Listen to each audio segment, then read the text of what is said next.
Thank you for being here and for sharing your time with me. Today, in this part of the training series, we will explore what is the soul, what is the nature of the soul. I also want to tell you a little bit about my story and how I have been realigning with my soul. And then we will talk about soul communication. You know, how to know whether we are connected or disconnected with our soul. And also how your soul might want to call your attention. So let's dive in. What is the soul? Different traditions and philosophies have developed a variety of theories about the soul and its relation to life. To me, it is the changeless core self of us that is courageous, loving, full of joy and creativity. It also keeps us centered, grounded, strong and resilient in troubled times. Your soul is who you are in essence, your true self and your most authentic expression. And just to play with the words, you don't have a soul. You are a soul who has a physical body and a human experience, temporarily, an adventure called life. As the Indian philosopher Adi Shankara, who lived in the 8th century, said, we are simply waves on the ocean of existence. And the ocean is such a beautiful metaphor for spirit, for the universe, for the divine, source, higher intelligence, God. Call it however it feels close to you. So when we observe the ocean, every once in a while we see a wave pop up, separate itself from the ocean, individuate. It rolls for a while and then it breaks. Shankara says that the wave is our soul. We are the ocean, spirit with its vastness and pure unbounded consciousness. And in the same time, we are this individual soul, the wave with its uniqueness and own consciousness. So our soul is spirit embodied, incarnated, experiencing itself. So when you reawaken to your soul, and when you are walking a path that is authentic to you, you serve as an agent for spirit.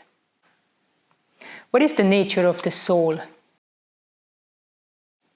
We live in a world full of distractions, conflicting voices, shiny people, places, and things that tell us to do this, tell us to do that. But what is it that you are longing for on a core level?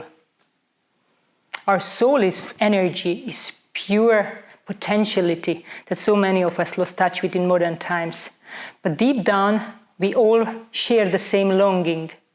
We are longing for inner freedom, for expressing our potential, and for belonging in this world.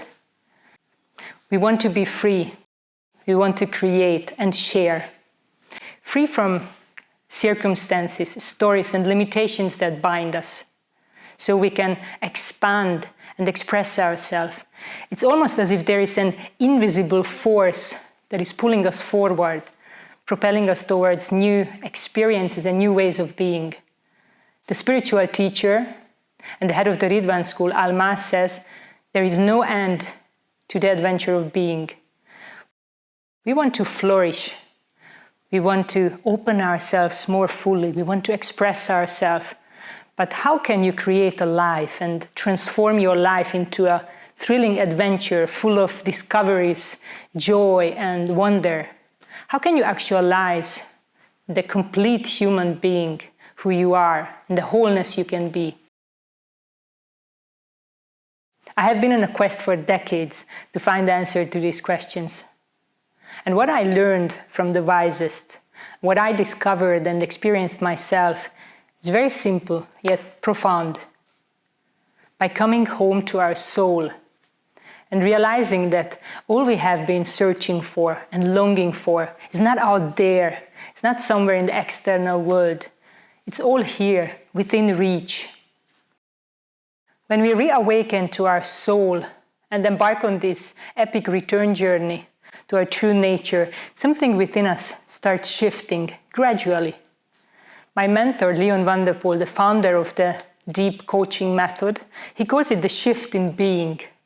So something within us starts shifting gradually and slowly, one step at a time, we arrive home. We arrive into a space that is filled with unconditional love, unbounded freedom, and inner peace. It's also a space from where we can source courage, strength, endurance, wisdom, and inspiration. This is the inner space that I call soul home. The truth is, you know your soul home, but maybe in the busyness and struggle of your life, you might have lost your keys and your internal roadmap to it. Our lives are filled with clutter, externally and internally. And the weight of our baggage from the past is really heavy. For most of us, our lives are defined by value systems and beliefs that we inherited from our families. And also by the emotional weight, the trauma that we haven't processed yet. The question is, do you want to allow the past to define your life? Or do you want to be free and live an original life? Well, to break free, you need to begin within and understand that your inner state is the birthplace of conditions and circumstances that come into your life. This is really important, so I'm going to say it one more time. So if you want to be free, and if you want to live an original life, you need to start journey within. You need to understand that your inner state, your state of being, is the birthplace of conditions and circumstances that come into your life. So instead of trying to control the external world and manipulate whatever you can, you need to journey within.